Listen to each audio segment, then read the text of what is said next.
And as we breathe in, the pelvis feels lighter as we float it with our diaphragm. And then the exhale to pull in some strength, belly to spine. We could walk our hands back to our feet now, Uttanasana. And just bending into our knees here to lengthen our spine. And we'll locate some acupressure in our feet now for our liver meridian. And so the liver, held in place by this connective tissue, the liver, our largest organ on the right side, right in the top of our feet here, in between our first and second toes, is liver 3. And you can ground down into this point. Imagine pinching this webby opening between the big and second toe, just like we would find large intestine 4 between the thumb and the index finger.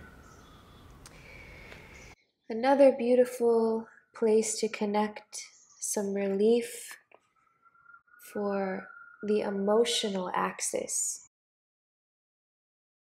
Connection between our liver and our pericardium is to tuck the palms under the feet here, massaging the wrist crease, and just round the spine in.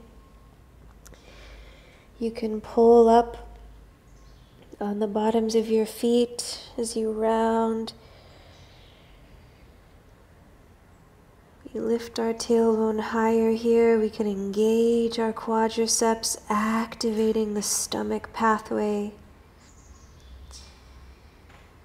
We could also exhale and compress the stomach pathway more here, chin to chest, forehead to knees.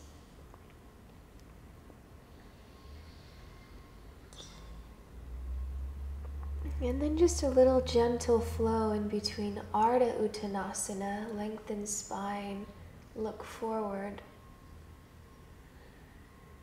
And then exhale, come deeper into the fold. Inhale, lengthen.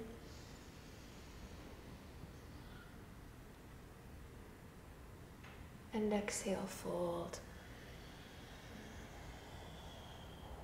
We'll do 2 more. Inhale.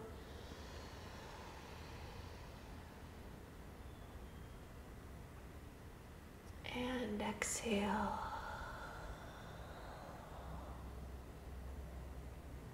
Deepest breath.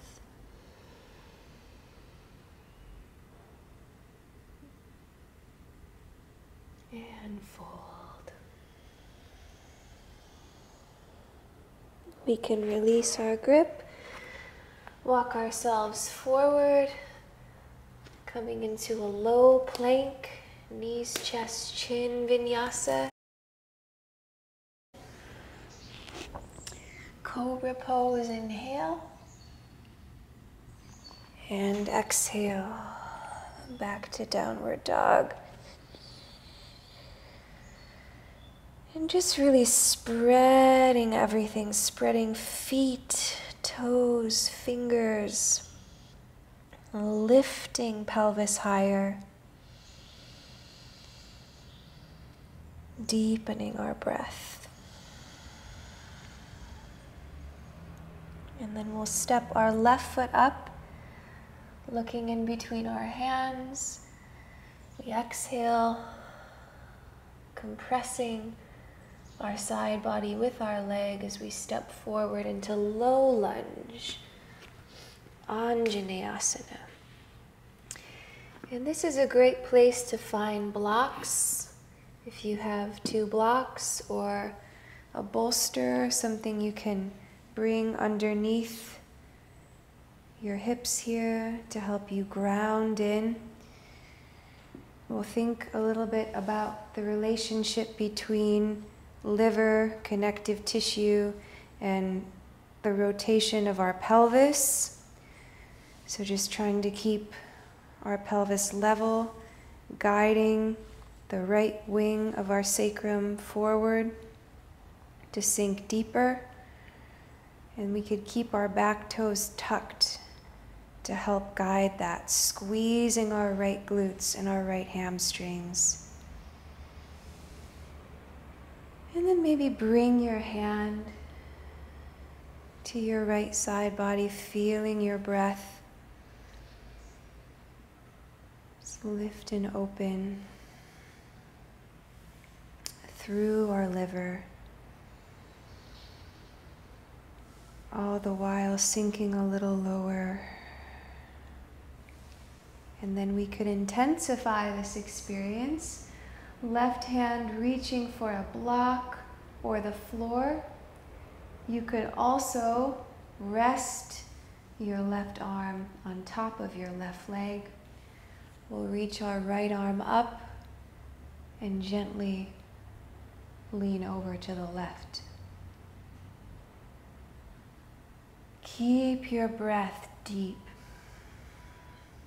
You can drop your gaze somewhere comfortable, keeping your tongue relaxed, your jaw soft. And then maybe the left hand finds the breath. We'll do 5 deep diaphragmatic breaths into the liver here.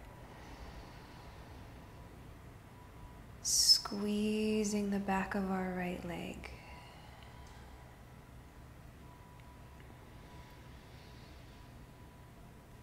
And also reaching the strong, energized right arm.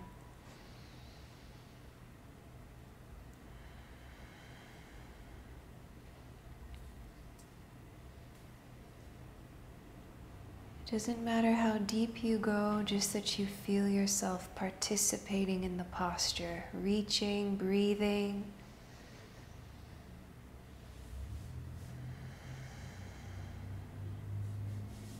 Deepest breath, reach, reach, reach. And we can release, coming through center. We can step inside of our left foot with our hands, finding a moment in a lizard, Uttan Pristasana. And we might even start to come deeper down inside of our foot. So you can bring your forehead to a block, touch down for a moment, or you can work on bringing your forehead all the way down to the floor, coming all the way down to the mat. And then we'll press up on an inhale, downward dog. Exhale, knees, chest, chin. Keep your elbows in tight. Inhale, cobra. And exhale, downward dog. 5 breaths.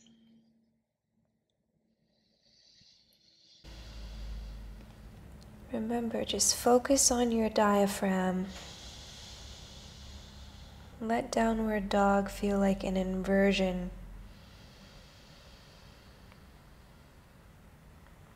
Dropping tension from your head and your neck.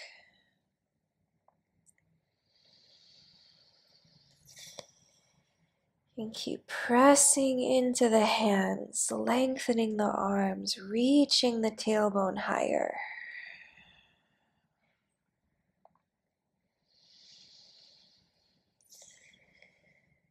Gaze is steady and soft. We might even close the eyes, nurturing the liver. And then as we lift our gaze, we can float our heels, looking to our hands. We can lower our heels down, feel the engagement through our navel. Compression, right knee into the chest. Keep exhaling and guide the right foot forward. Another way to steer the sacrum here is to bring your thumbs to the back of your pelvis. You can hook in there, feel the back base, and then just think about giving yourself a nice little adjustment, pressing your thumbs in and up toward your deep back muscle, your quadratus lumborum. Squeeze the back of your left leg. So a lot of times when liver meridian is tight, and liver meridian runs from the liver, it's symmetrical on both sides, from the liver down the inner groin area, the inner thigh, the inner calf, ankle, and into the big toe. When this pathway is super tight, it starts to pull the pelvis forward into an anterior tilt. So this little touch, this little connection just helps kind of scoop the sacrum under the ribs a little bit more, which can have a dramatic effect on posture and breathing. Now let's add our side body stretch. Left arm up. Inhale, reach. Exhale, lean. And now lengthening out the gallbladder fascia through our intercostals, stomach and spleen side, getting some nice nourishment now.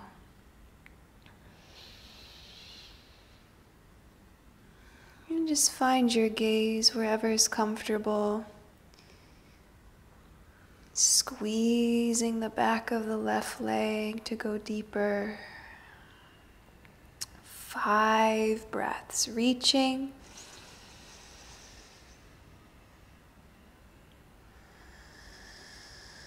And squeezing.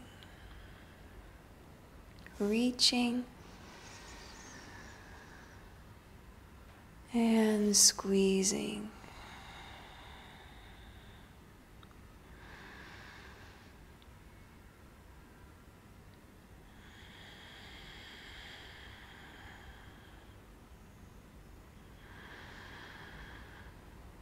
Be feeling some nice release in your trapezius and gallbladder 21 and 22. Gallbladder 20 and 21. And then release. We park inside of our right foot. Lizard. We come down deeper. We press back, press into your arm strength. Inhale. And exhale. Knees, chest, chin. Cobra. And downward dog again. 5 breaths.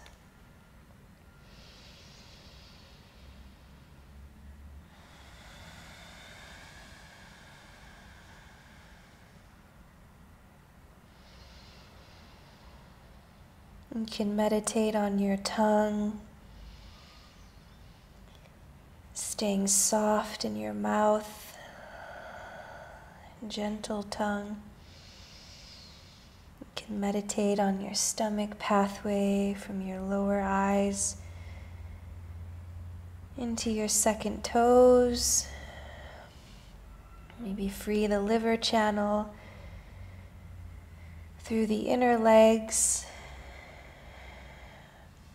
And then we'll come back into low lunge. Left foot steps forward. Grounding down.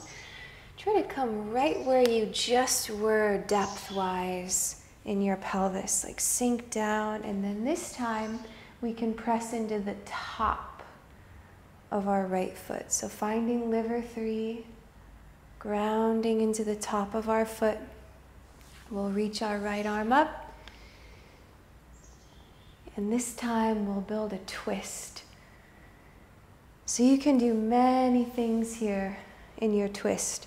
You can just find a really subtle twist, just guiding your elbow to your knee, pressing your palms together here, and feeling your breath drop into your liver. If you want to go a little deeper, work on bringing the back of your shoulder outside of your knee. So you can connect your hand to the floor or a block. Eventually, we'll work to bind around the bottom of our front leg. And then we can catch our pericardium connective tissue at our wrist crease. So wherever you are at, make sure your breath is falling into the right side, into the liver.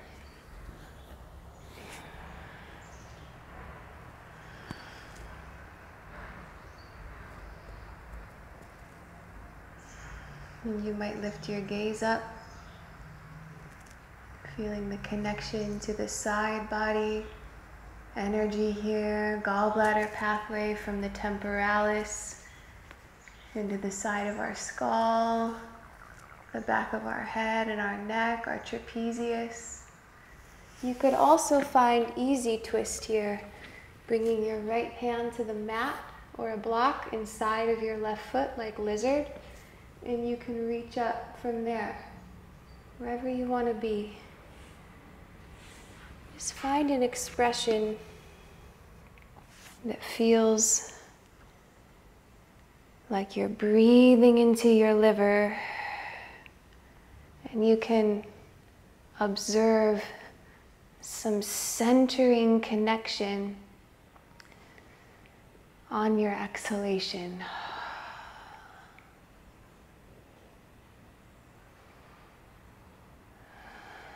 And just try to breathe through any tension in the right side.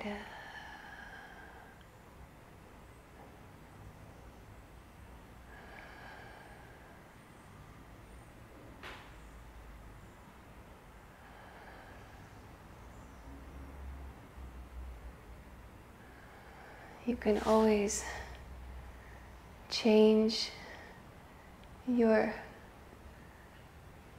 experience. If you're really tight in your head and your neck, you can look down at your front foot. Just find some nice deep breaths back in the liver. We'll do 5 more.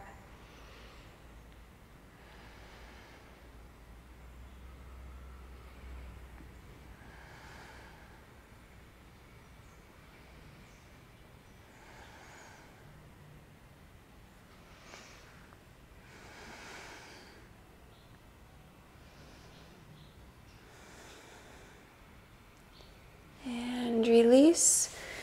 You can take your left leg into Ardha Hanumanasana, little half splits. Release there. Engage your left quadriceps. And then again, come into your lizard. This time we'll press up into strong lizard. So right toes curl under. We press the mat away. And we step back into a high or a low plank. You decide. Knees can be down or off the mat. Warming and activating our stomach pathway. 5 breaths.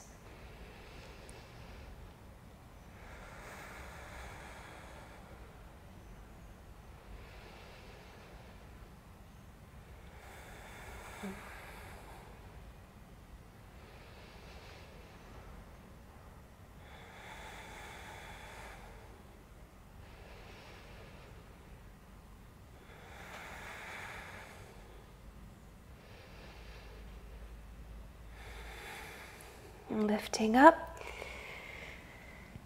downward dog. And so we could think about the energy of spleen and stomach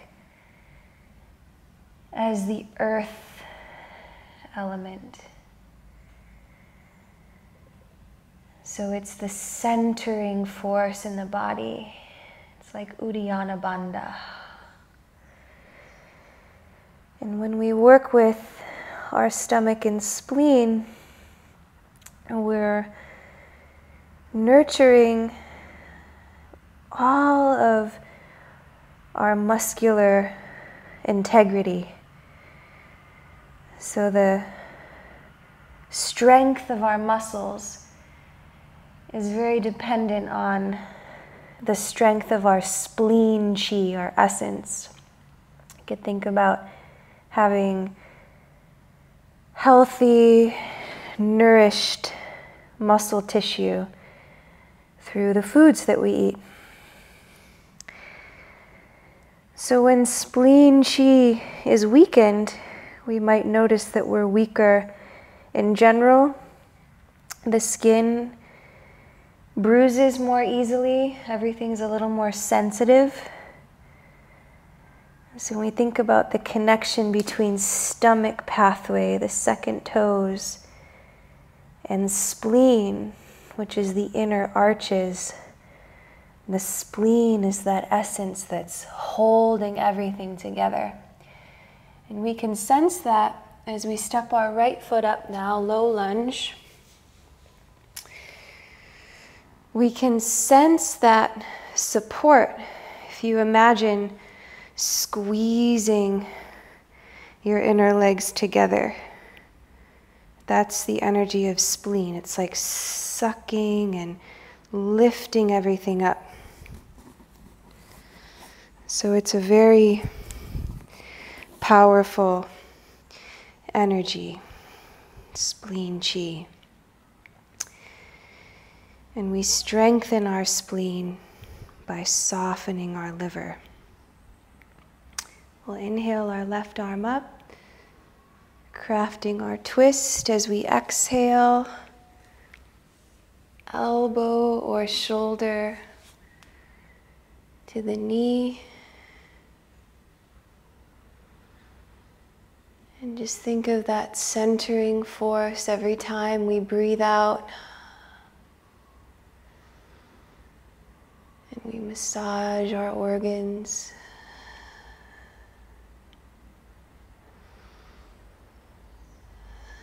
You might lean a little bit more into your lunge, or find a variation here on this side that feels supportive. All just so that we can feel our breath dropping into this left side.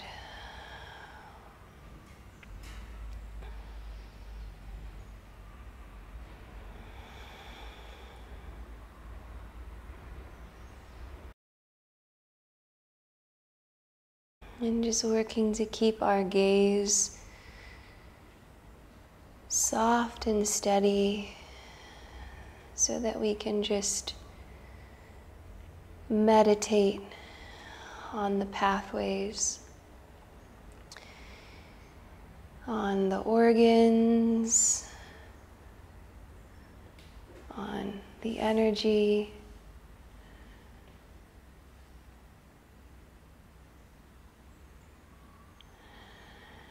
And just allowing ourselves to go deeper, whatever that means for you in this posture. Variations with your arms or your legs.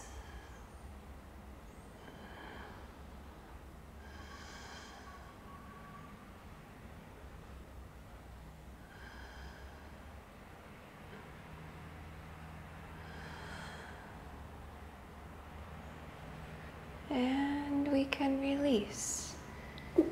Coming back, strong lizard, we connect our energy into our hands. We step back one more time into a plank. Think about kindling your digestive fire, your Agni. Think about how heat is the most transformational force. Cultivate heat. You warm the pathways and we soften them. We strengthen them. And if you are in your low plank, keep scooping your tailbone under your ribs. Squeeze, squeeze, squeeze. 2 more breaths.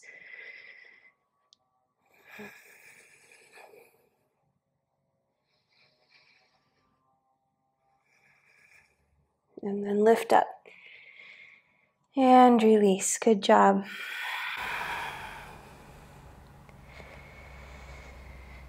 Finding some calm, centering breaths here.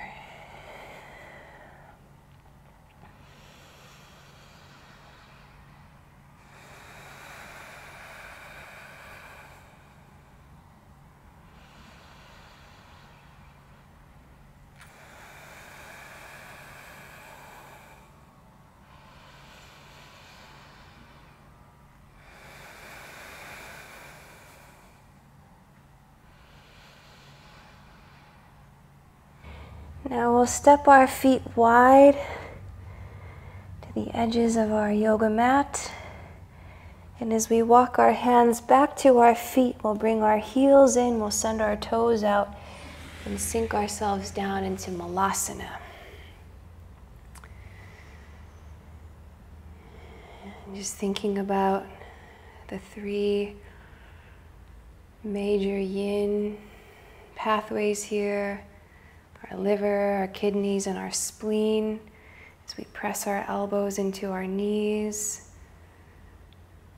Bring a little more awareness back through our diaphragm, breathing in, breathing out.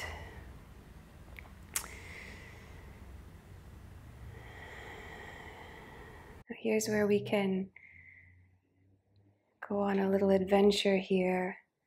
Some of us will be practicing our Bakasana, our crow, as a way to further increase the strength of Agni, digestion.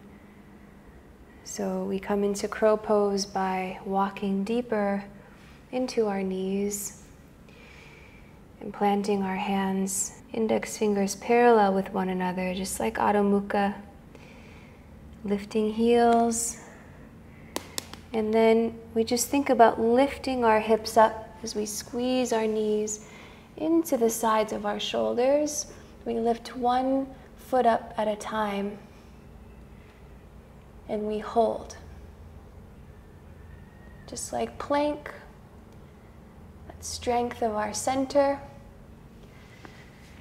Now, if you're not quite there to lift up into crow, stay in your Malasana.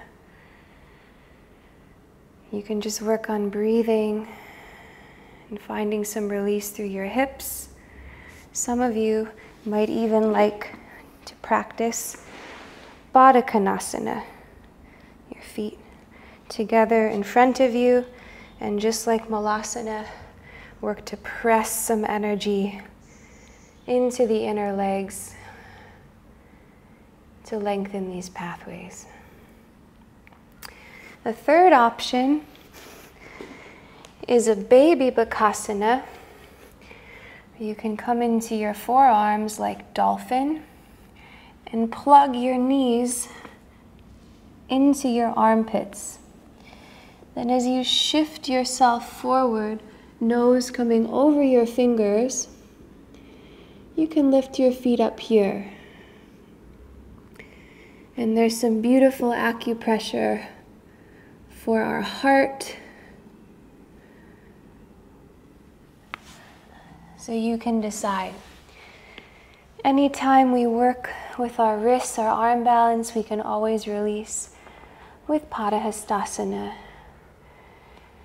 Just like we did at the beginning of class, just massaging the wrists and letting it all go.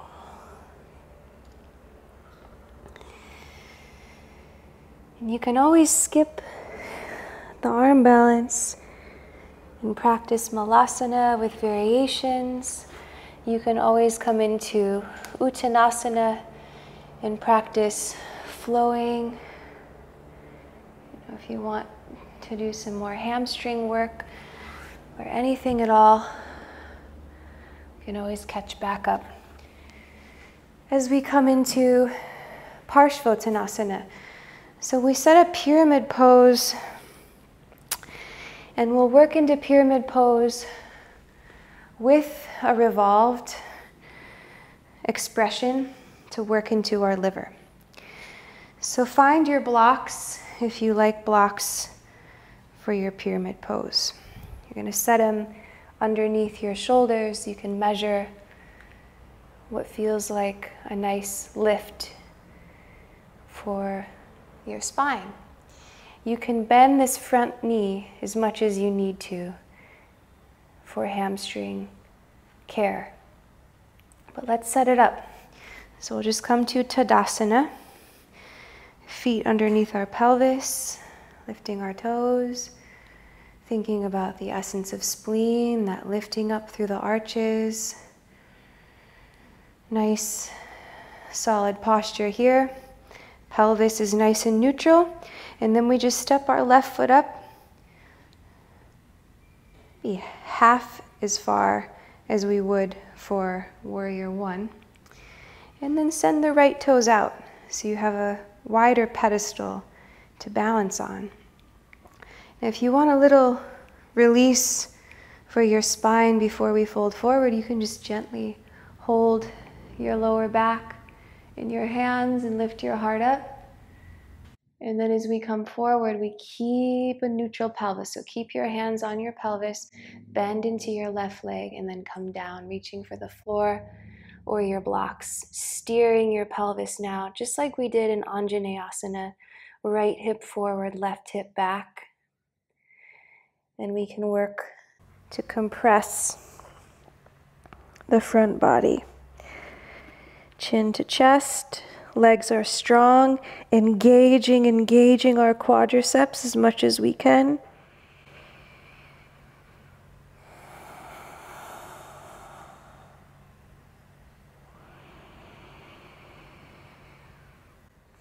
And feel like you're spreading from the bottoms of your feet all the way up to the crown of your head.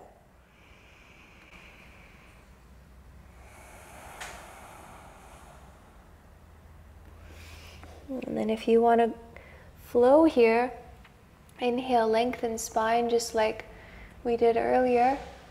Half lift. Exhale, fold.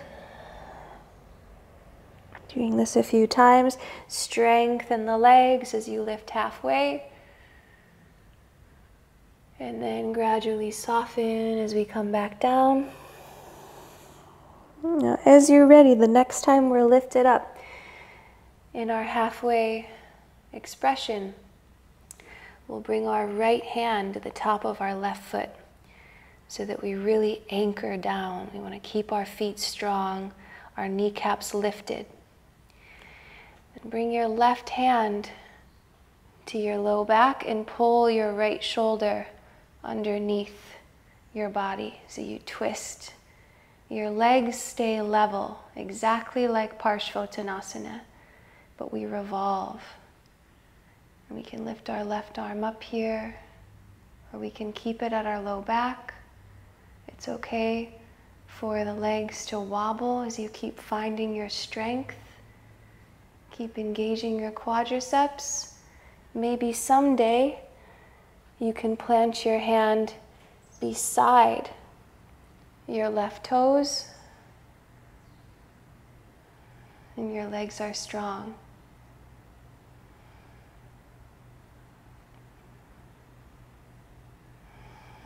Keep sending breath into your liver.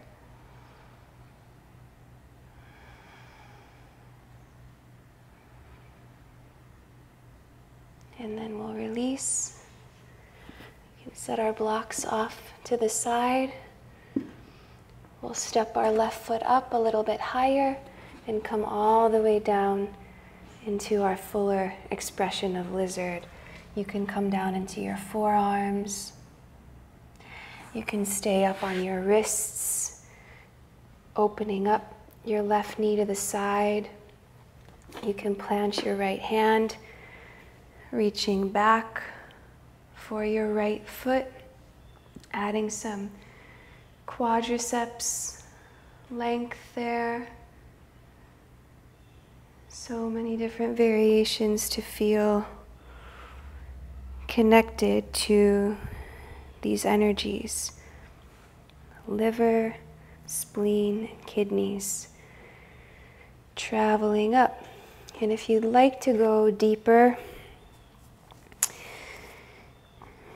we can start to walk our right knee back, bringing our forearms down.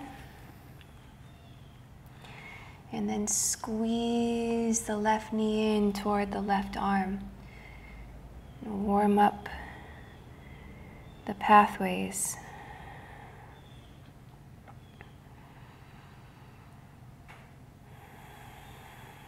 You can watch your breath as you breathe with your diaphragm into your liver.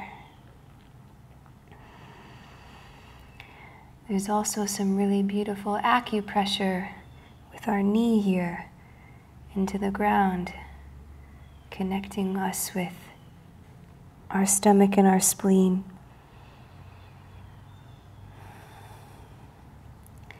Stay in your lizard for another minute or two, working on breath and that awareness of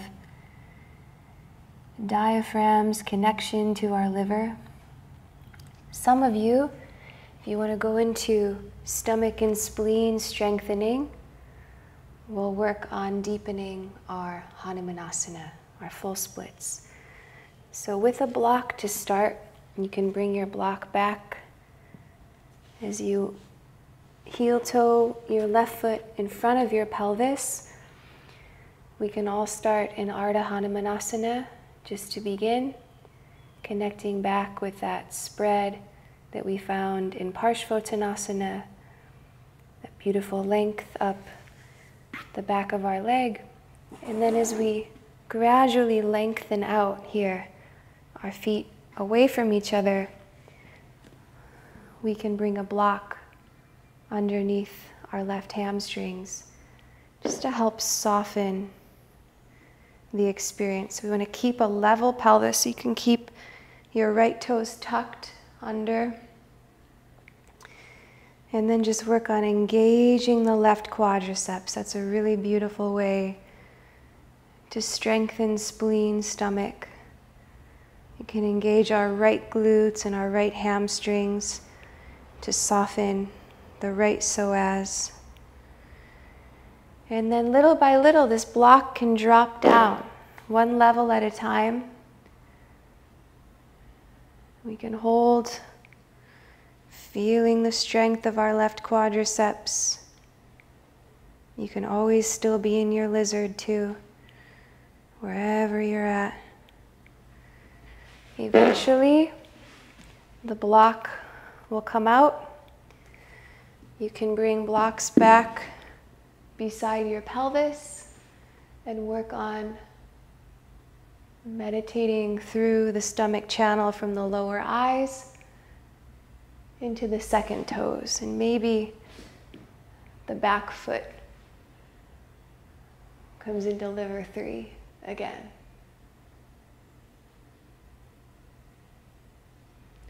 But just as a way to explore the strength of our center, connection with the quadriceps,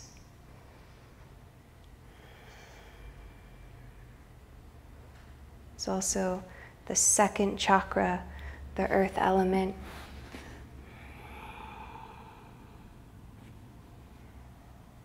So we'll stay for about another minute. deep breaths.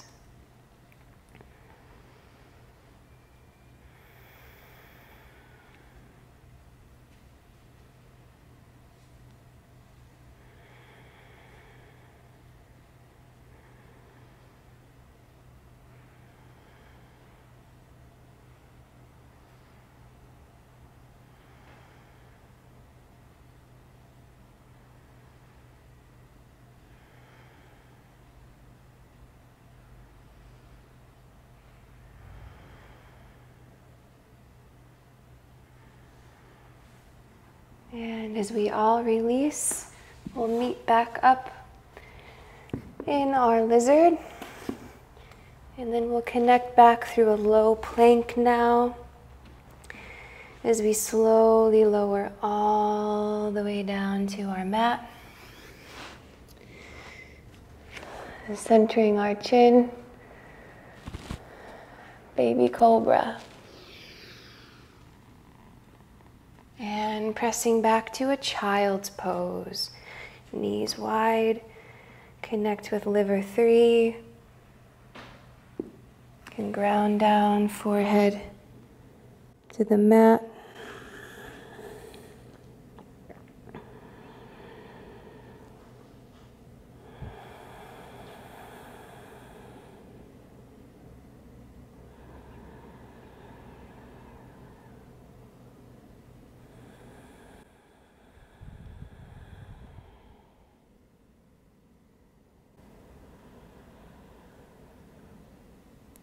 Just really working to massage into our sacrum with our breath.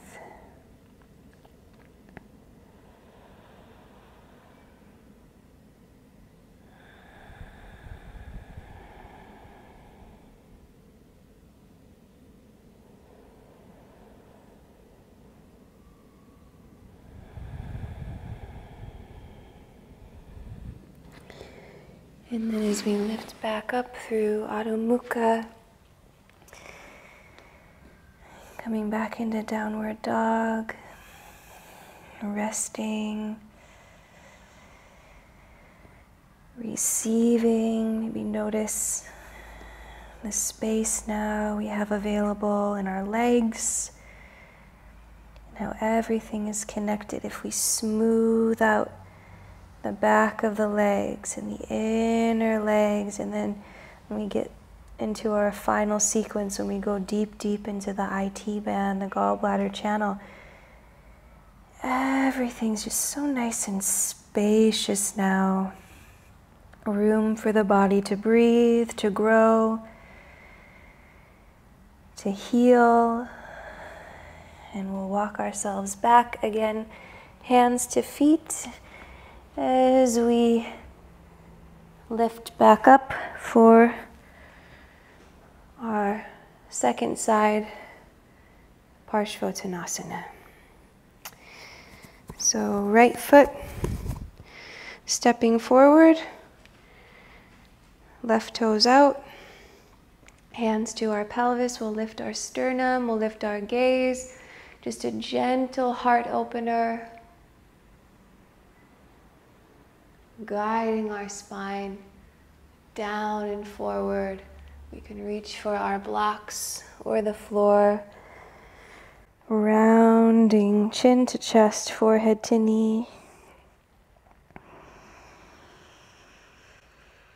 And really engage the legs. Imagine the strength of Hanumanasana here as we craft our preparation, spreading our hamstrings,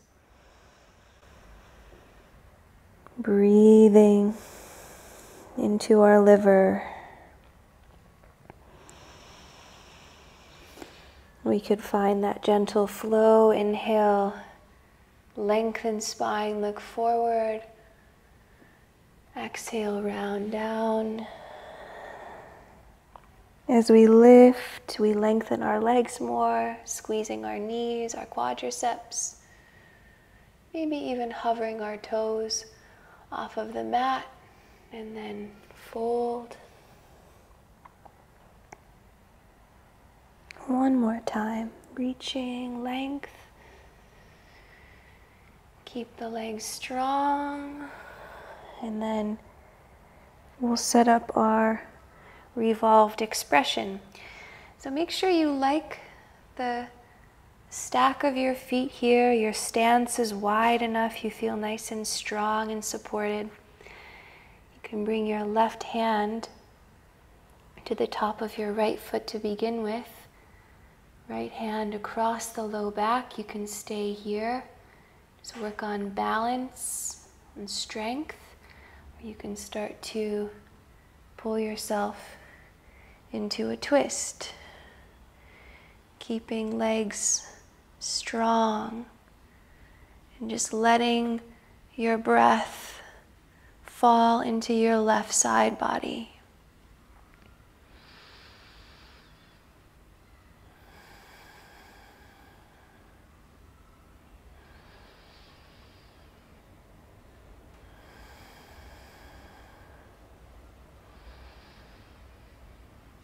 Engage your quadriceps, spread your toes.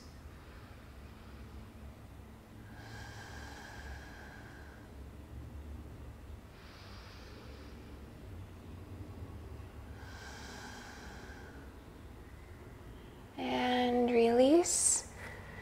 Right foot steps forward and up, lizard as we drop onto our back knee. Could reverse wrist stretch here if we wanted to, bringing our fingers back to face ourselves.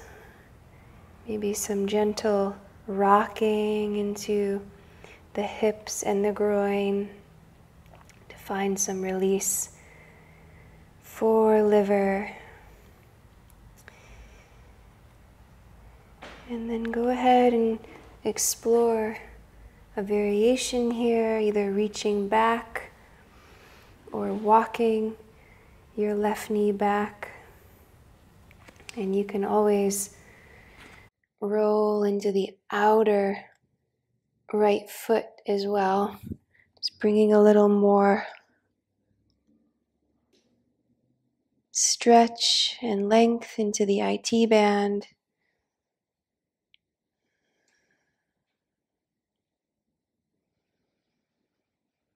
Wherever we can stay with really nice, full, deep breaths for a few more minutes here.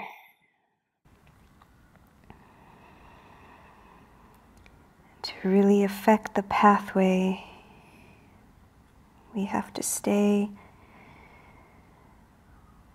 longer and work our breath.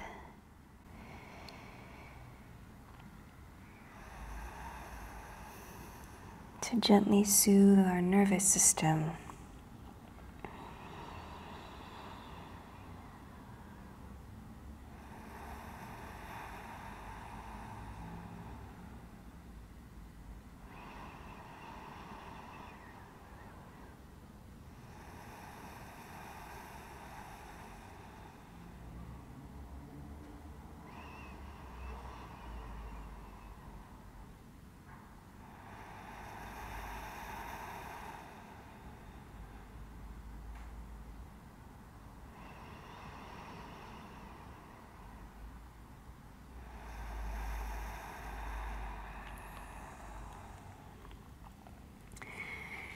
Now, as we soften, as we deepen into liver, we can start to boost spleen and stomach again as we explore our Hanumanasana. So just starting with Ardha Hanumanasana first, just the front leg lengthens. You might even start to pull the sternum to face forward. Try not to round too much here, but try to really pull, just like in our pyramid. We lengthen the spine up, and we can lengthen the whole back body channel. And then bring your block back with you, set it underneath your right hamstrings as you start to walk your left knee back and lengthen the right foot forward. until you can comfortably set your hamstrings down with some support, and then maybe walk yourself back. Work on strengthening quadriceps, following the energy from the lower eyes to the second toes.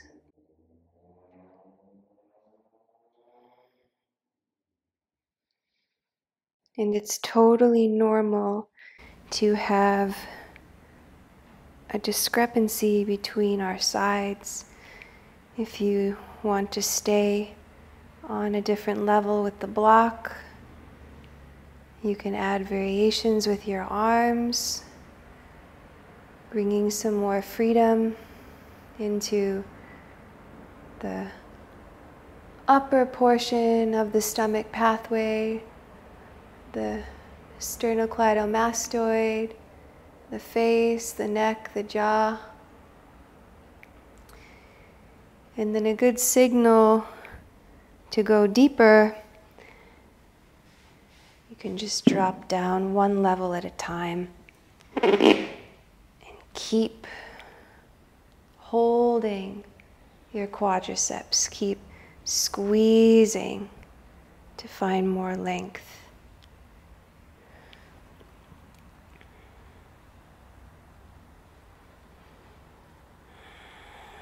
And just picture yourself as you breathe out through that centering force of the spleen. Wherever we are, we'll stay one more minute.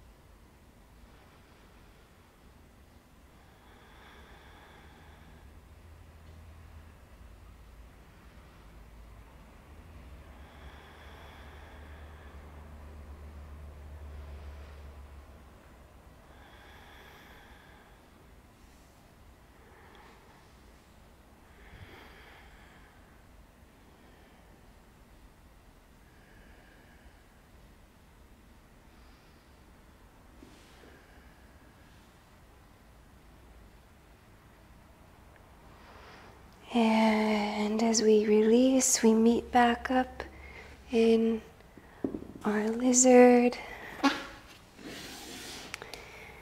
dropping knees, squeezing inner legs together, lowering knees, chest, chin, cobra. Then we'll press ourselves back one more time into an embryo pose, and we're really going to work to soften the front body now as we prepare for a camel ustrasana.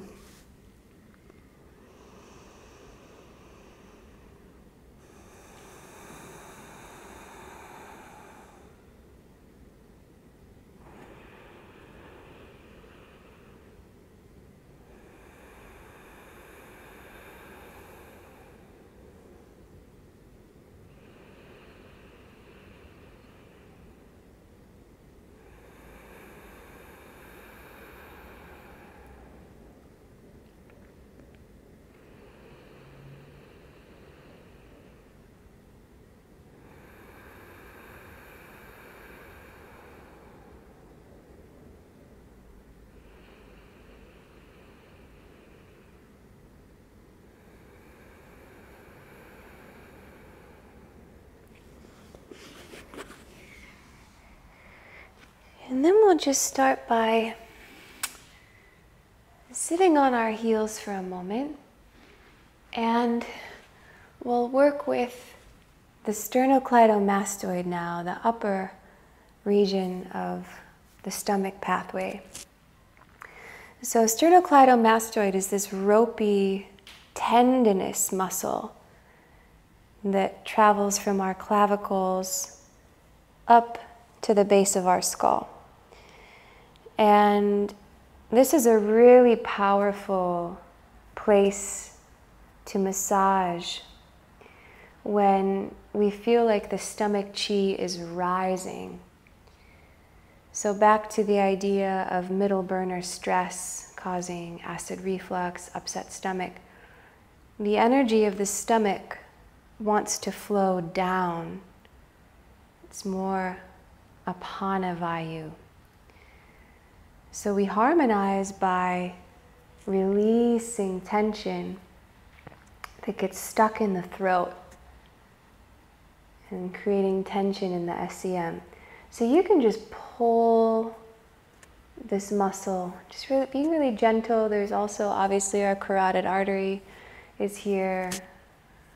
There's some nerves in here too. But we're not going to go too deep. We're just touching the surface level. So it's perfectly safe to touch the surface level. It's actually so good when we touch ourselves to make that connection between our nervous system and our yoga postures, which is working into the throat, because it makes it possible to drop the head and the neck back in camel when this is softened. And you can even kind of spread the tissue if you take your fingers just behind your sternocleidomastoid, and then your other hand is just pressing up and in toward gallbladder 20. It's just a really beautiful way to kind of drain that pent up chi. It's just flowing in the wrong direction. And it just feels really good to drop tension from the head and the neck and the jaw. And then when we come into Ustrasana, we'll do 2 sets. So the first set, we'll just try to imagine having the strength of our foundation and feeling safe in the pose. That's the most important thing. And then the second set, once we do have that safety, that participation of our nervous system, we can start to really breathe and make space in the front body connective tissue. So how to set up Ustrasana? You want your knees underneath your pelvis, so just wide enough to provide a stable base. You don't want to be out here, but you also don't want your knees together. So find a place where it just feels natural on your knees. And then starting with our toes tucked under this first set, so it brings our heels up higher, gives us a little bit more lift so we can reach back. And then we'll just start by bringing our hands back to the back base of our sacrum. So back to pelvic tilt. If you notice you have a really dramatic scoop in your lumbar spine, you're just going to try to engage a little bit more of your front body, your rectus abdominis, and neutralize your pelvic tilt. We all start with whatever feels like the most neutral position for our pelvis, and then just gently guide the sacrum forward. So you can already feel that creating length through this pathway from the second toes to the lower eyes. Now, one hand at a time, reach back for the backs of your heels. If that's not possible, bring your blocks back inside of your calves and see if you can reach for the blocks. And you can be here. Otherwise, you catch your ankles, your outer heels, and then you press your pelvis forward. Soften your tongue and your mouth and try to keep your lips closed. 10 breaths.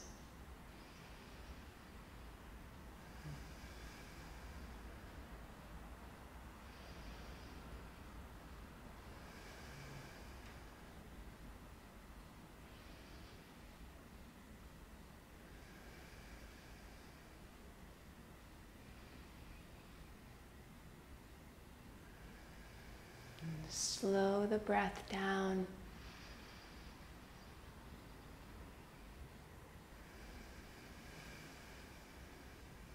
Engage your glutes.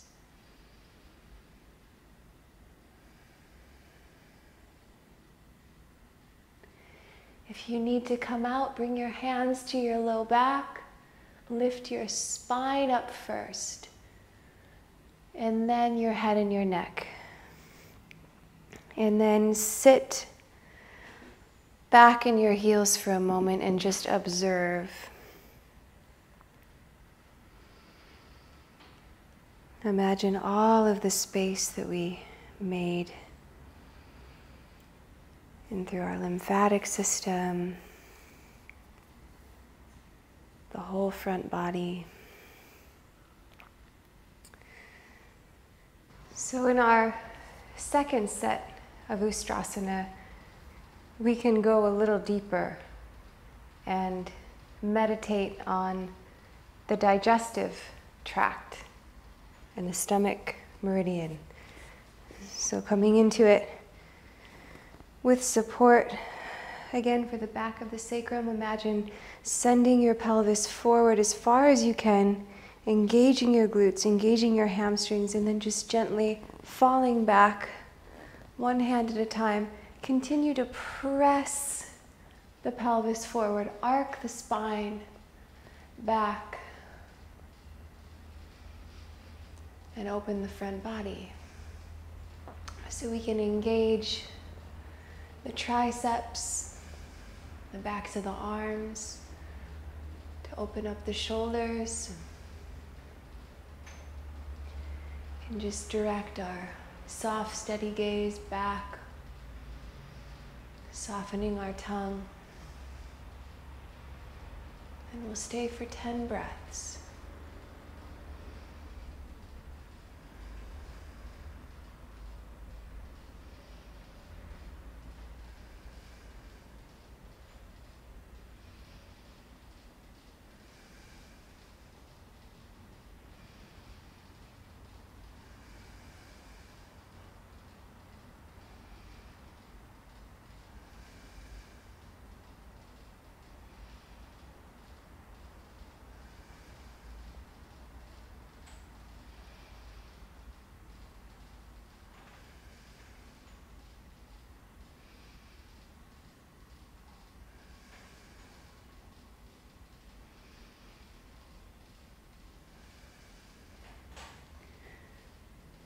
Again, come back with support, bringing the spine up first and then the head.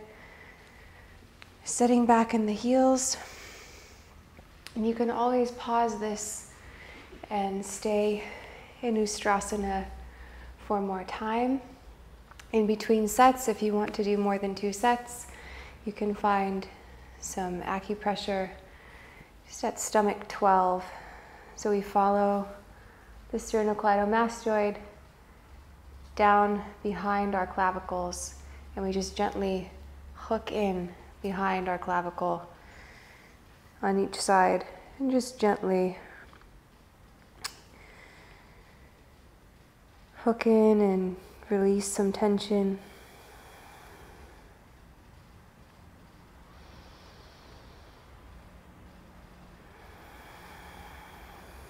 And just knowing that through these asanas, we're affecting very deep healing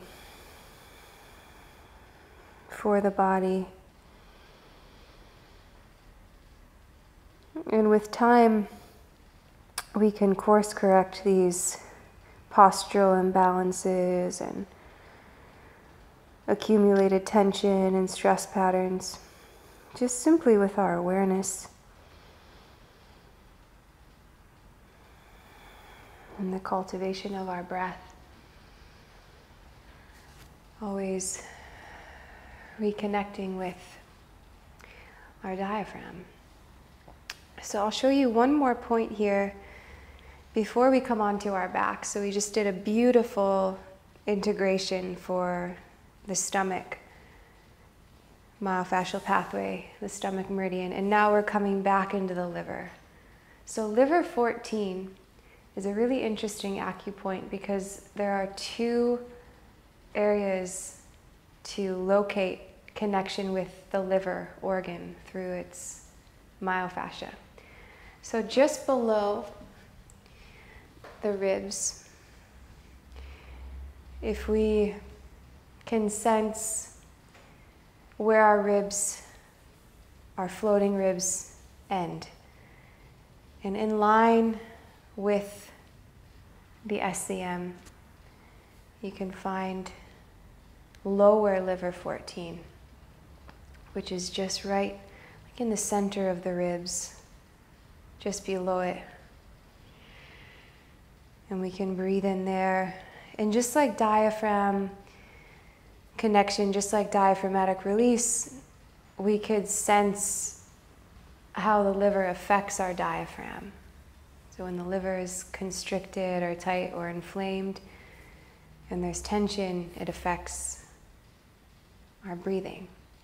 So just working to harmonize, sending some breaths into any tension that you feel, and you can traverse your lower rib cage.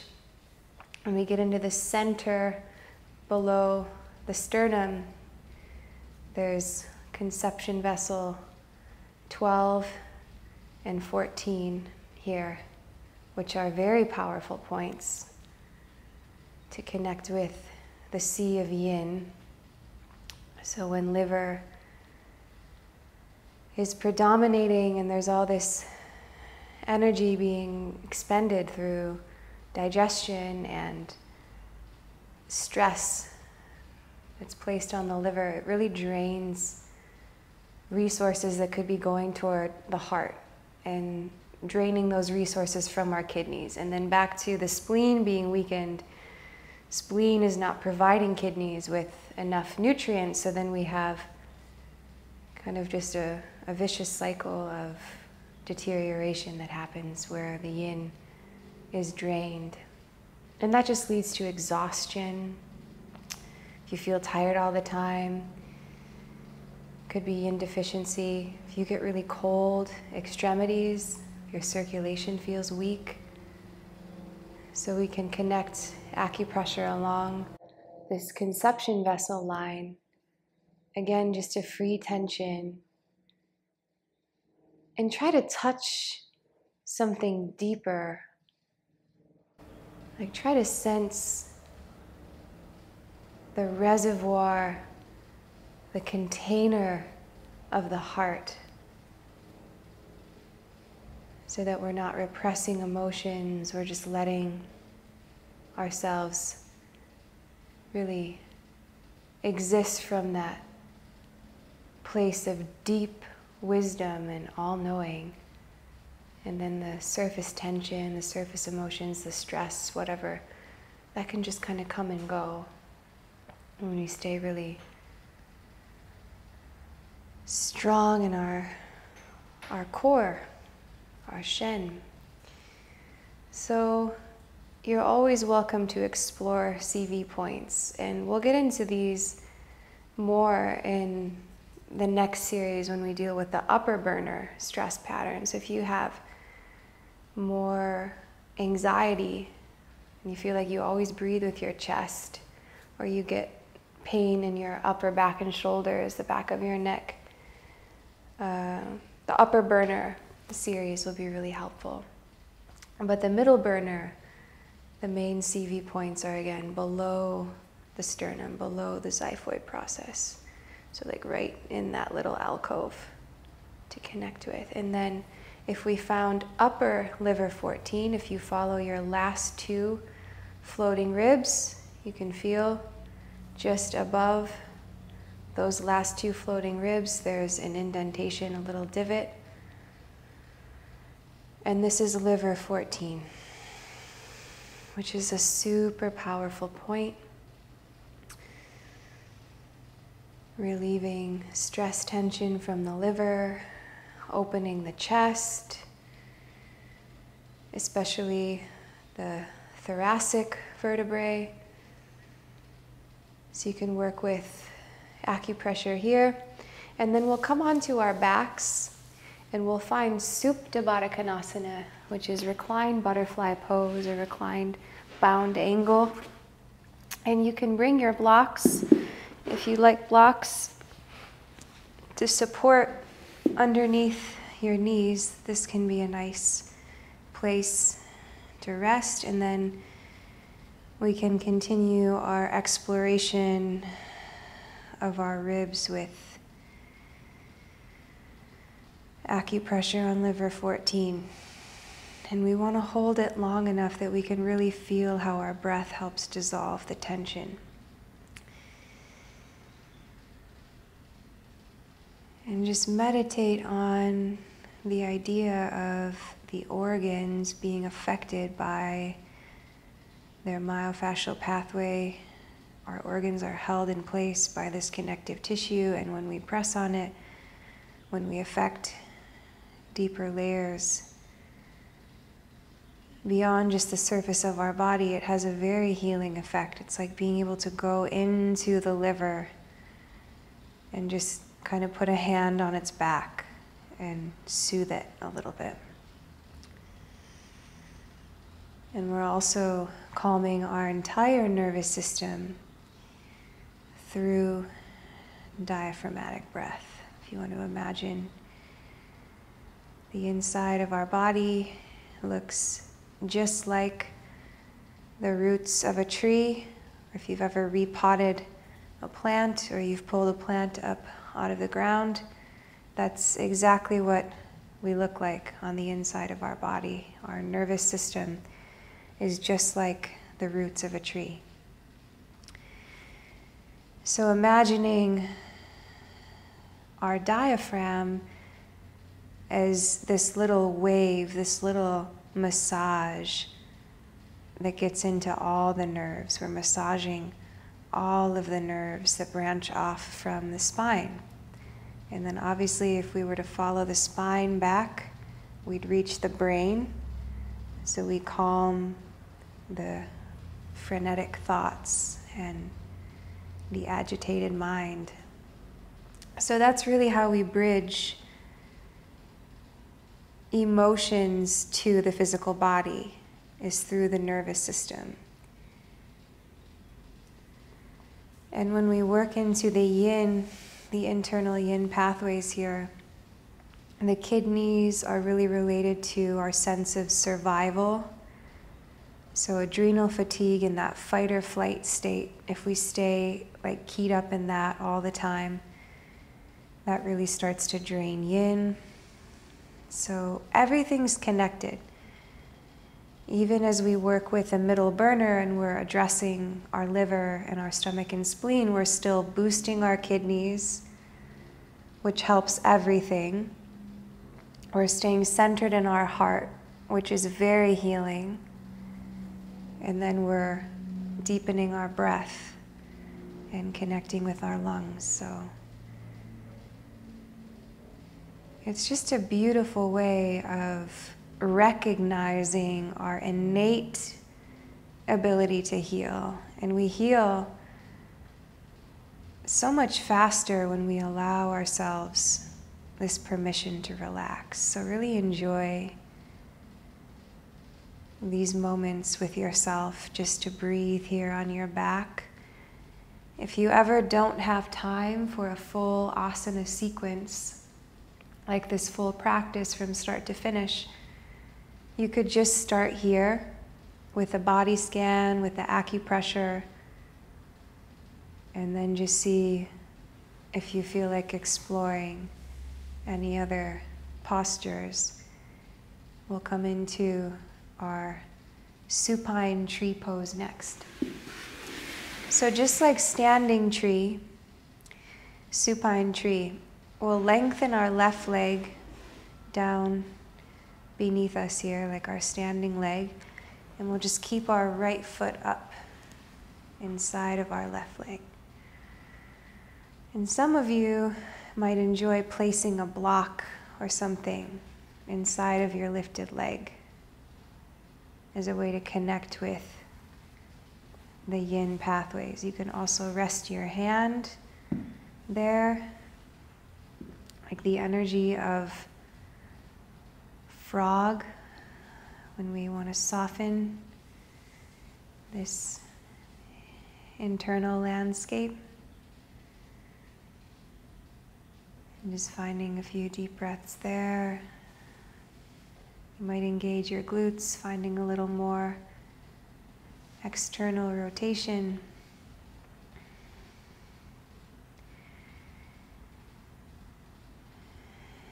And then we'll switch sides, lengthening our right leg down and just keeping the left foot inside of the right leg. You can also place your hands on the wings of your sacrum, those little ridges, the iliac crest, and just fill your front body up with some breath.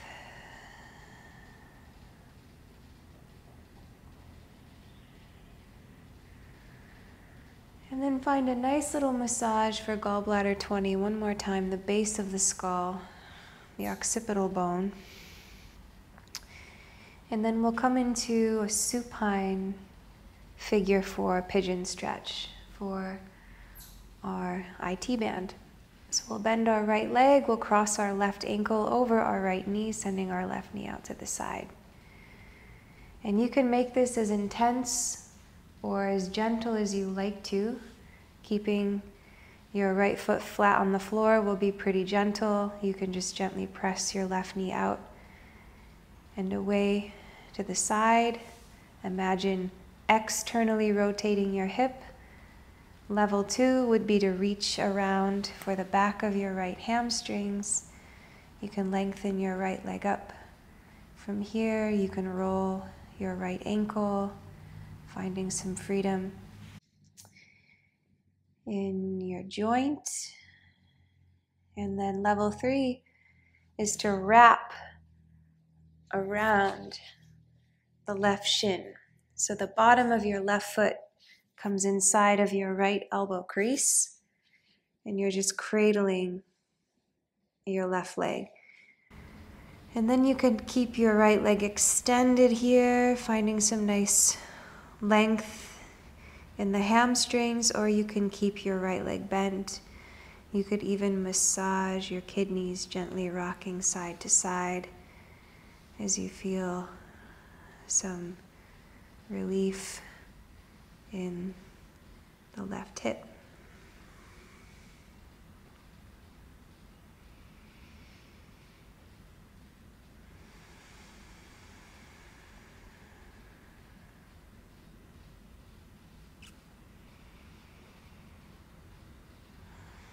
And just come back to this idea of the spine staying nice and supported and lengthened.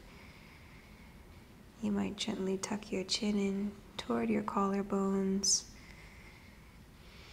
You could continue that side to side motion, massaging the back of your head and your neck.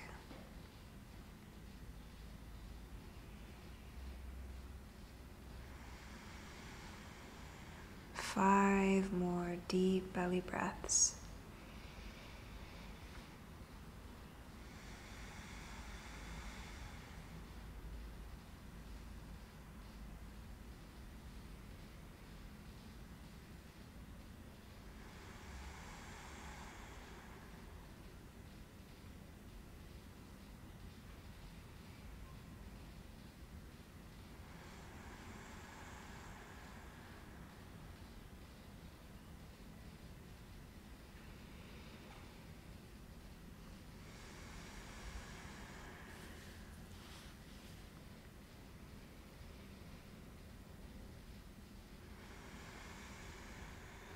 And release. You can hug both of your knees into your chest for a moment there, massaging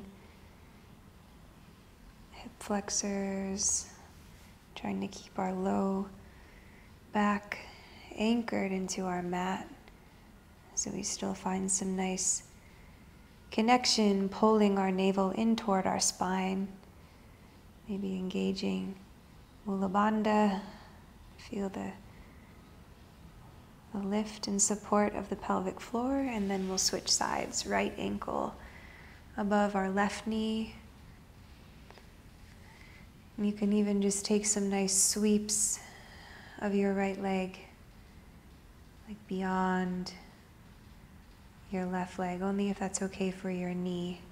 You can always adjust the angle of this leg, of the bend in your right leg to support your knee. And then decide where you want to take this. Scooping up the back of your left leg.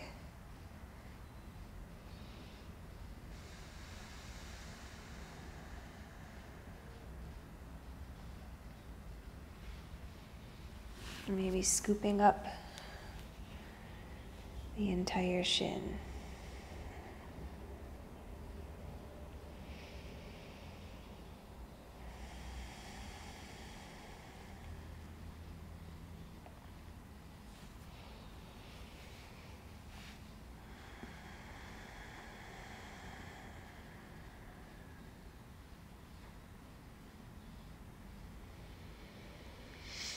And just start to bring your awareness into deeper layers of your body again. If you were to start in the surface layer and just soften your expression, your eyes, your cheeks, and then go in even deeper, softening your tongue, your jaw.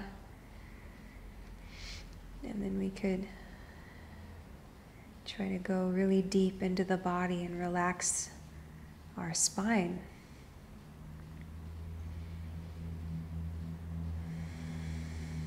As we breathe and relieve our right hip.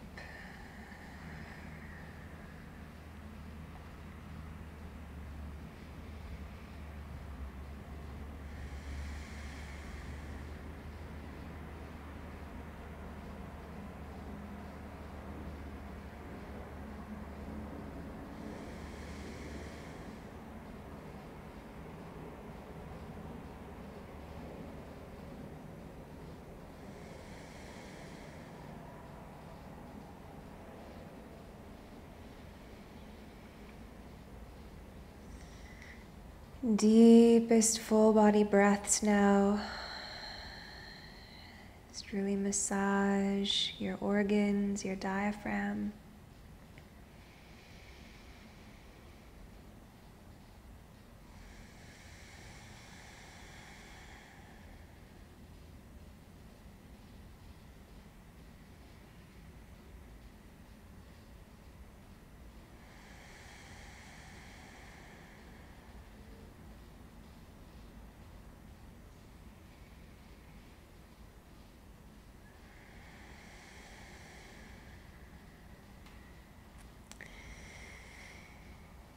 Now we'll set up for our Setu Bandhasana, our bridge pose. And we'll do 3 sets of bridge. And the first set will be supported. So we'll try to catch the base of our sacrum in our hands. We just walk our shoulder blades closer together, lift our pelvis up, and then just hug your elbows underneath your sacrum. So you're self-supporting the lift of your lower body with your hands, your palms. Grounding into the backs of our arms, we bring our pelvis higher, and then we can watch our diaphragm.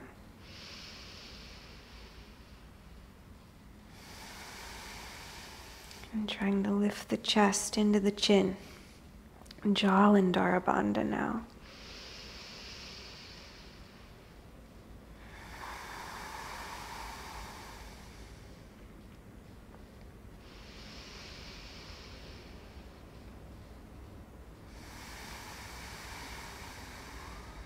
Three more deep breaths.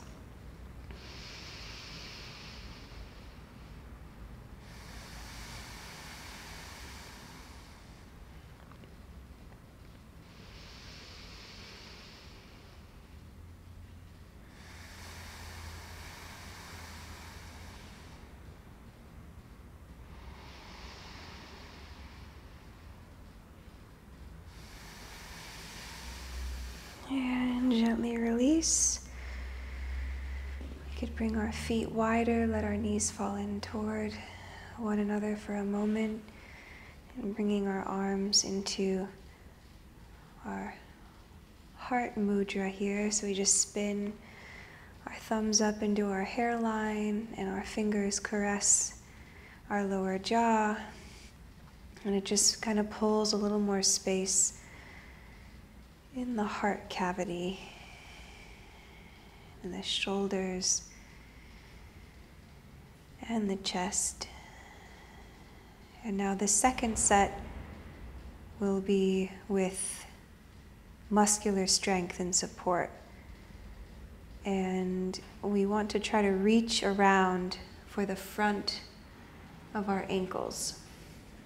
So we'll walk our feet back in beneath our sacrum. We'll see if we can reach down for the front of our ankles, right in between that tendon that splits off here in the front of our ankle. It's acupressure for the stomach, for the front body.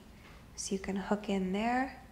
Otherwise, just cup the back of your heels if you can't quite reach around for the front of them.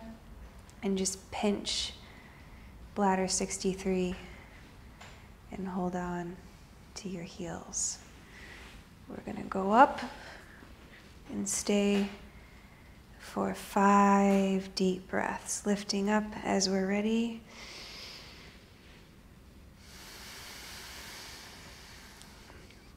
Lift the diaphragm.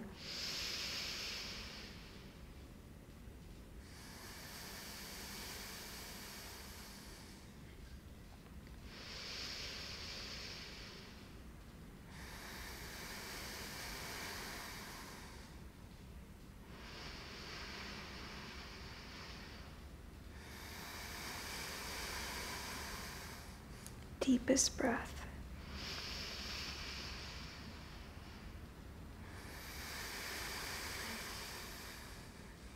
And release. Feet together, knees wide. Again, Supta Baddha Konasana with heart mudra. Take this as an opportunity to center your skull and your cervical spine. Center your tongue in your mouth. Relax your face. And when we come into our final set of bridge now, we'll begin with the self-support again, just like the first set. And then this time we have an opportunity to lift our legs up into Viparita Karani, which is true legs up the wall. And eventually we could take legs up the wall into Sarvangasana, into shoulder stand. And this is really great for the SCM, for the lymphatic drainage here in our brachial plexus. It's also highly beneficial for stimulating thyroxine and stimulating our thyroid gland here, which is the master gland that rules our metabolism. So when we think about the harmony and the balance of our organs, supporting the proper communication of our hormones through our endocrine system, this is where yoga is such a powerful, beneficial healing tool. And we can do this anytime, which is beautiful. And when we get into the more spiritual practices, like when we think about channels of energy and being able to reverse the flow of the Sushumna and the Bindu, the nectar, it can be so powerful to just counteract some of the universal forces when we practice our inversions. So supporting Setu Bandhasana, we catch our sacrum. You want to feel really supported on the backs of your arms. Don't hold anything in your neck.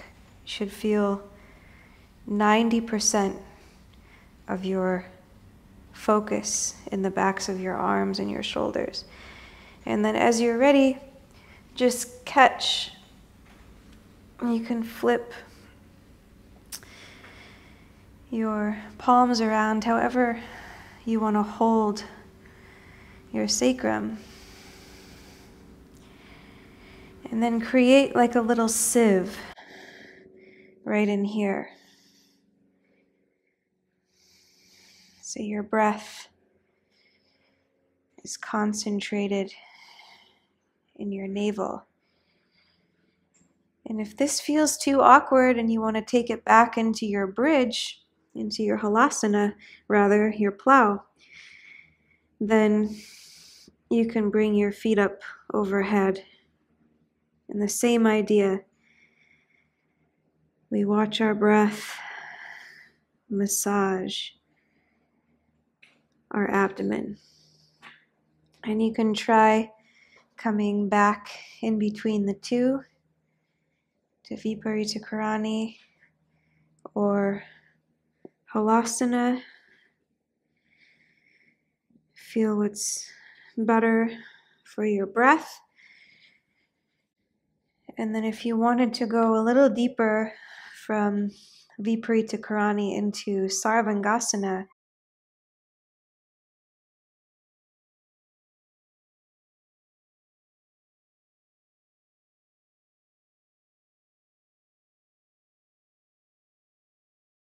which is just a little bit more energizing for the spleen.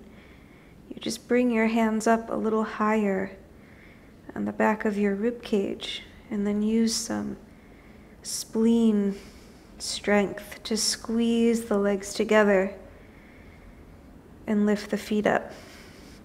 But we're still supporting this asana with our shoulders. It's not our neck. It's not our head. We should still feel our elbows making contact with the floor. And then here's where we can feel that drip of bindu, the nectar, flowing through the base of our throat.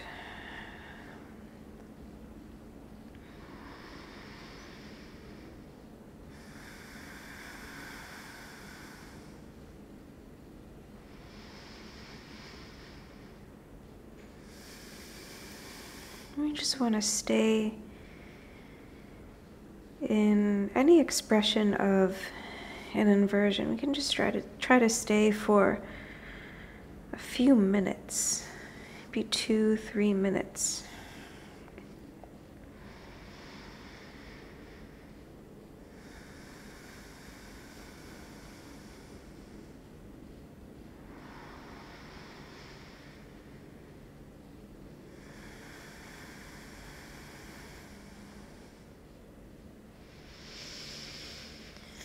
If you have your Padmasana and you want to bring your legs into lotus from your shoulder stand, you can always do that. Otherwise, we'll meet back up in our halasana. So coming back through plow, and then we'll just slowly lower one vertebra at a time down to the mat. Hug your belly into your low spine, and then open up into Ananda Balasana. Happy baby. Massaging our back body. And then one more opportunity to catch liver 3 here in between our big and second toes. Following that back up through the groin, the inner leg pathways. You can enjoy that. You can also peace finger grip the big toes if you wanted Make some connection with spleen, or you can find spleen 4 in your inner arches, a beautiful grounding point for that muscular support and integrity. And then whenever you're ready, take your time. If you're enjoying your acupressure practice, there's no rush, but we'll meet up in our supine wind-relieving asana here, starting with our right knee pulling in and out to the side of our left leg. And there's some beautiful acupressure here below the kneecap for the spleen and the stomach. You want to bring your palms strongly together into the front of your tibia. And then as you hug your knee in and out to the side, one more time, you can explore your ankle, spreading your toes. If you want to put some socks on as we finish this practice, keeping your feet warm, that's really beneficial for yin. And then we'll bring both knees up one more time, hugging transverse colon. And then squeeze your right glutes as you send your right leg down. That'll help your hip flexors if your hips ever pop when you transition here. You can switch the grip of your hands. Pull, pull, pull on the left knee out to the side. Tight squeeze. Finding the acupressure, connecting in there, strengthening our arm muscles here.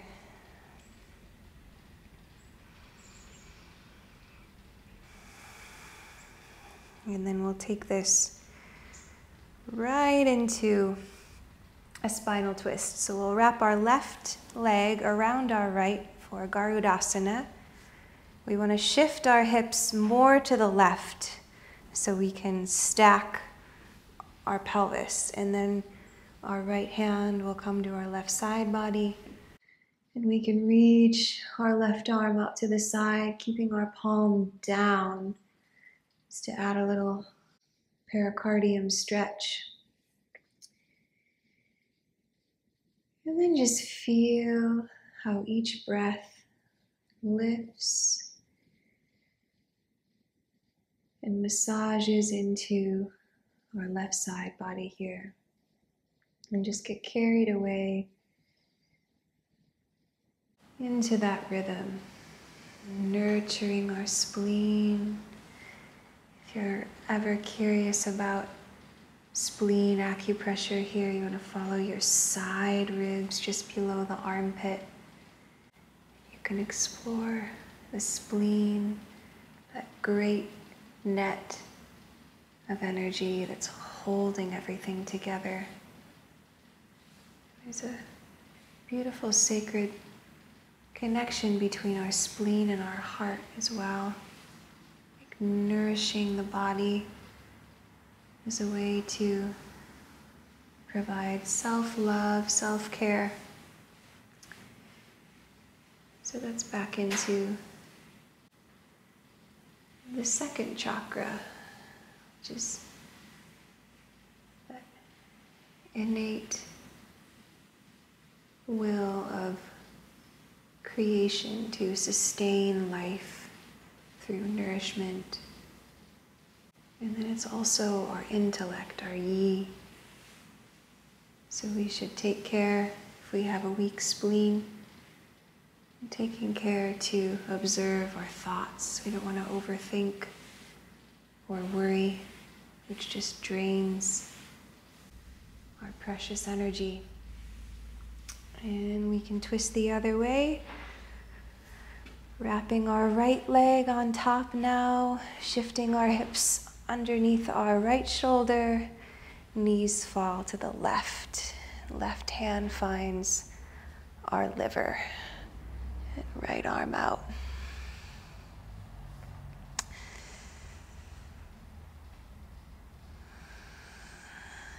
And the liver is our Manipura chakra, our third chakra. which is our innate drive. It's also related to our imagination and how we can conceive things in our mind's eye before we act on them. And the liver is such a transformational force. We want to work constructively with our hun, the spirit of our liver. So being open to change, even enacting change in life so that we don't stagnate. Whenever we find ourselves stagnating, that's when the energy of gallbladder just tightens and locks everything up. And the liver is in charge of the smooth flow of qi through the entire body. So when we want smooth connective tissue, like smooth flexibility, we want to address our liver blood.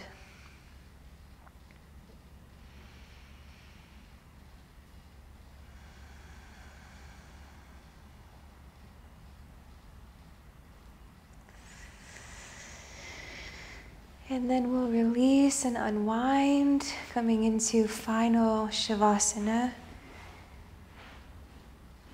Feel totally supported here. And you're welcome to keep your hands on your diaphragm, feeling the gentle rise and fall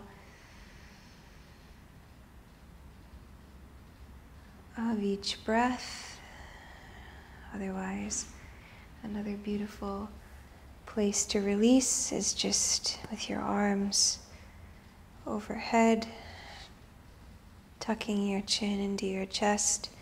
If you want a little self-adjustment for your gallbladder, you can scoop up the base of your skull in your hands, curl your chin into your chest, and then just gently set your head back down and kind of pull up on your occiput.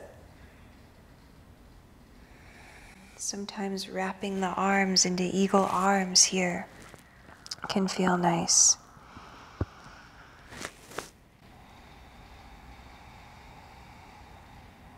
It's a way to massage the back body.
Enjoying 10 very deep and diaphragmatic breaths here.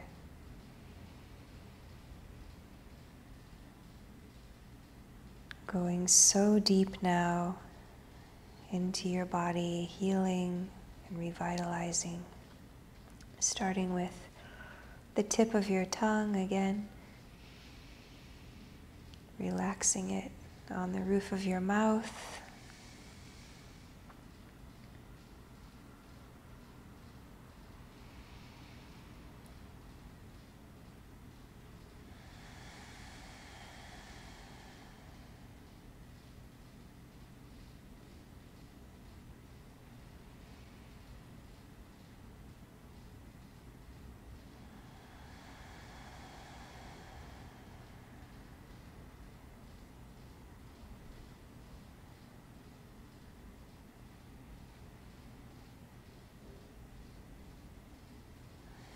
if you notice any tension left in your abdomen, can you just breathe a little deeper? Try to break through the tension softly.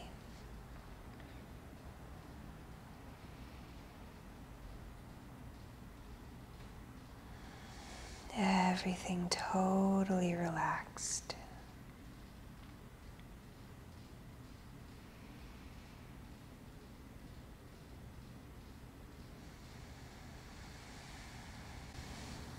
And then as you're ready, rolling over onto one side, you can rest your head in your upper arm.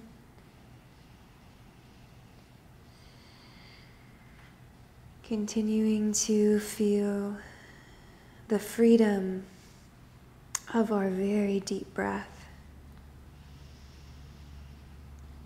And as we press ourselves up into a comfortable seated position, if you'd like to go deeper, you could find half or full lotus, otherwise sitting on your heels, or just cross-legged.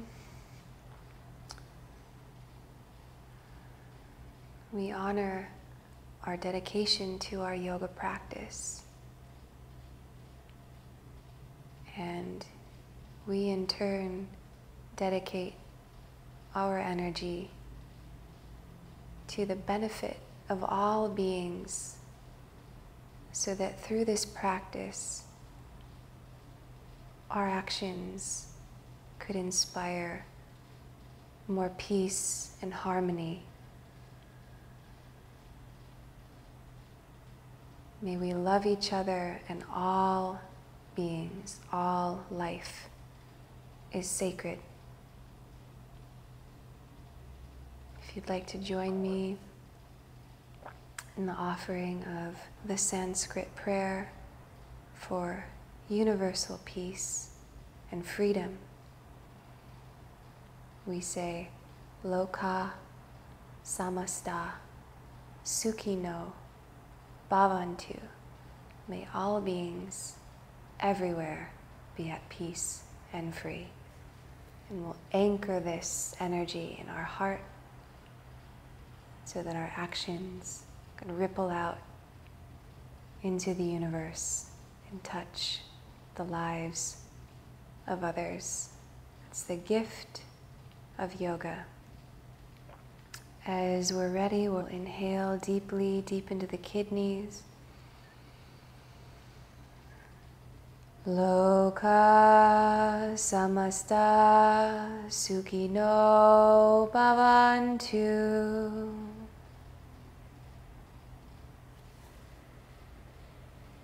Namaste. Thank you for being here, for being a part of this channel.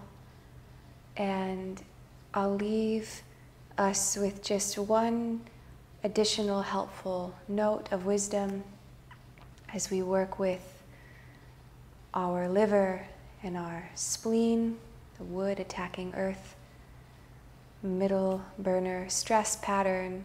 It is so important and integral to begin to address our diet and our way of coping with stress off of this yoga mat. So the asana practice supports the choices that we're making through our food.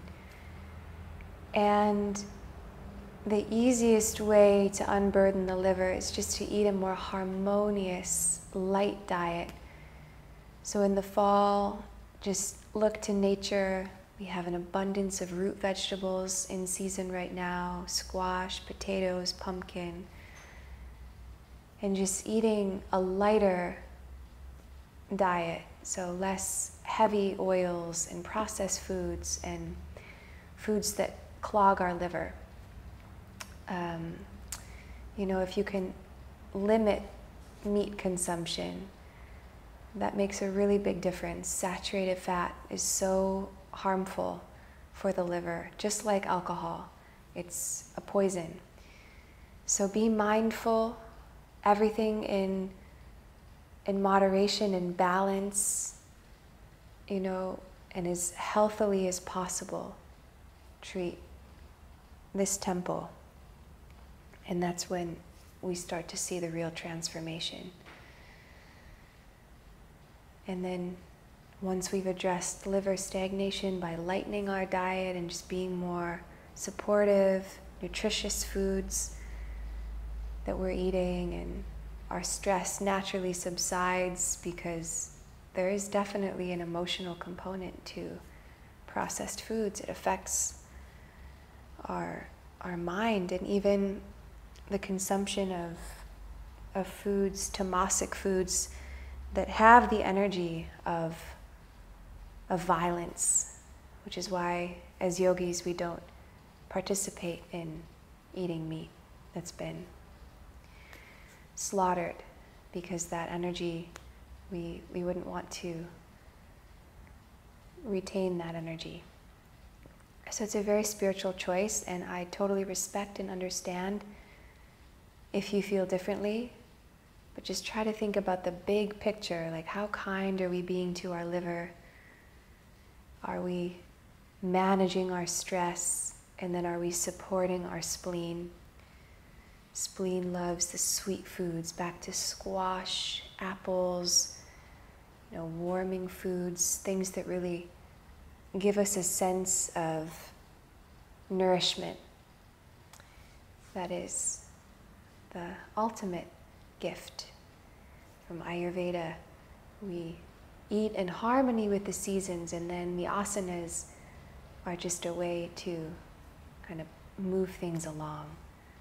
So we need to do both. And one more thing too, when it comes to stomach energy and spleen energy, if you've ever crash dieted or had an eating disorder, please start eating breakfast again. Start having a little bit of warming food, some oatmeal or a nice nutritious breakfast between 7 and 9 a.m. If you sleep in too late and you miss that window, try to have breakfast between 9 and 11 during spleen time. Because if we skip breakfast all the time, that really slows the metabolism. That really affects Agni, which is our digestive fire. So try to come at the stress pattern from both sides. Honor the liver, honor the spleen, and then we exist in harmony. Let me know if you have any questions. I always put up free nutritional resources on my website, just the seasonal alignment that we experience through our foods.